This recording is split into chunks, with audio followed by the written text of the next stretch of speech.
Hello everybody, how are you all going? Welcome to MMWD with your girl Reg. I'm joining you from Perth. Like I always say, life is good, God is great, and situations are awesome. When we go through a situation and challenges in life, guess what? They make you unbeatable, unbreakable, and man, you are undefeatable. This is the African story. So wherever you're joining me from, you're welcome. I'm going to KISS, keep it simple and stupid. And we will be out of here in So today I am here to talk about a misconception that I've heard almost all my life, you know. And if you are a woman, I am sure that you have heard this. Either you said it or a friend of yours or somebody that you know have said it so many times.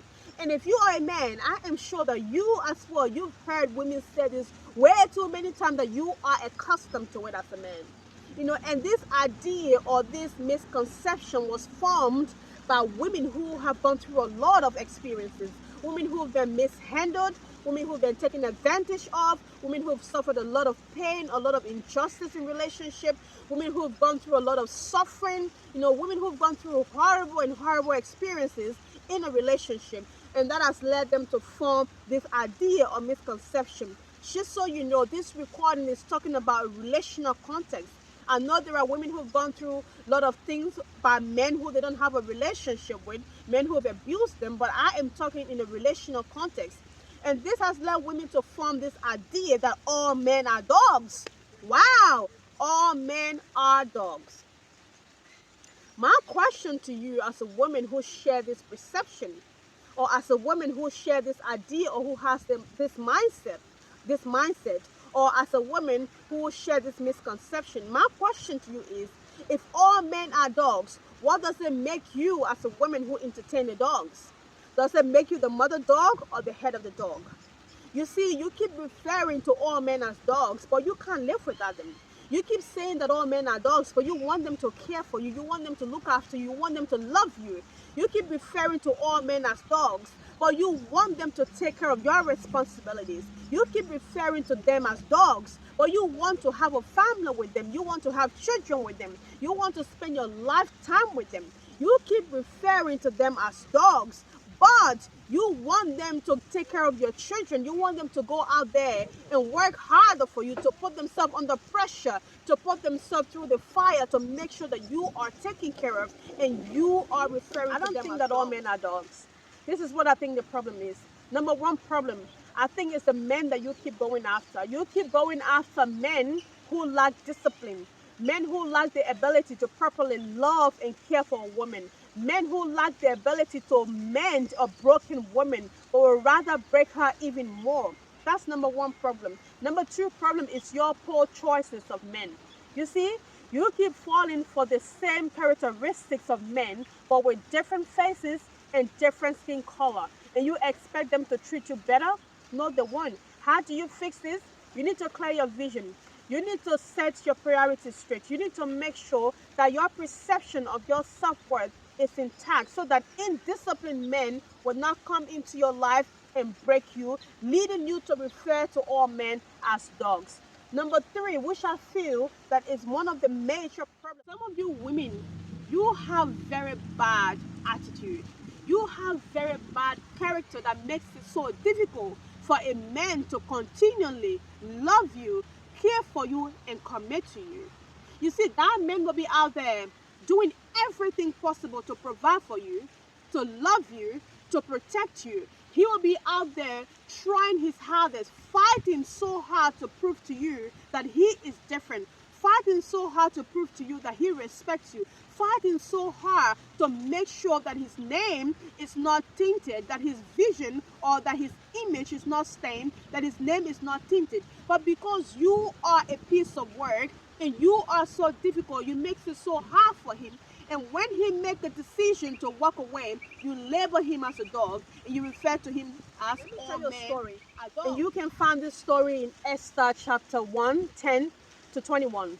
So this story talks about King Ahasuerus, who is the king of Persia, or who was the king of Persia, and his wife, King Vishta.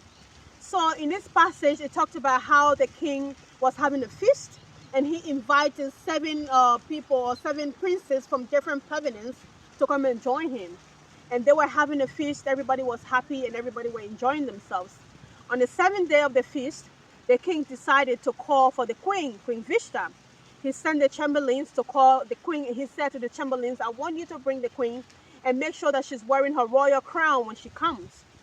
The reason why the king requested for the presence of the queen was to show her off, to show her off to his princes of how beautiful she was and how proud he is of her.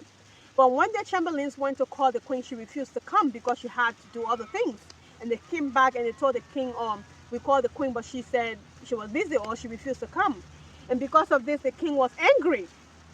He was angry, he was embarrassed, and he was disgraced in the presence of his guest.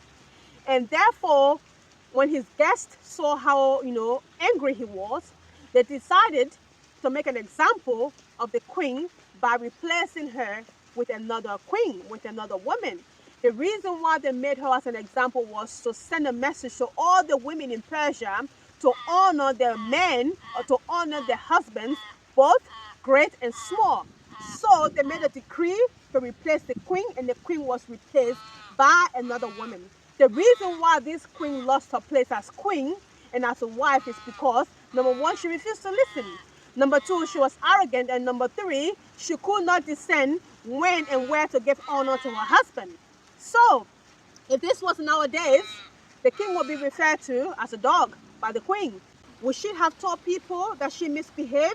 No. Would she have told people where she's gone wrong? No. But she will put him in the category of all men, that all men are dogs, and he will be referred to as a dog. You see, there are many good men out there.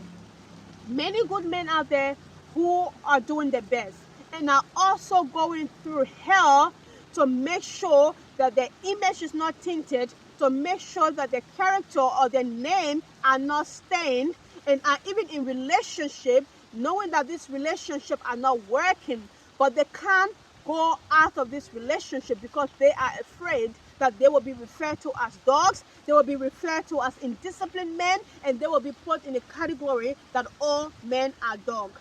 These have led so many men, so many good men, considerate men, and compassionate men to stay with unhealthy women, in unhealthy relationships, women with bad attitudes, women with bad personality, women with alter personality, in an attempt to protect themselves, in an attempt to make sure that they are not put in a category that all men are dogs or they are dogs. Personal analysis, okay? This is what I believe. I don't believe that all men are dogs.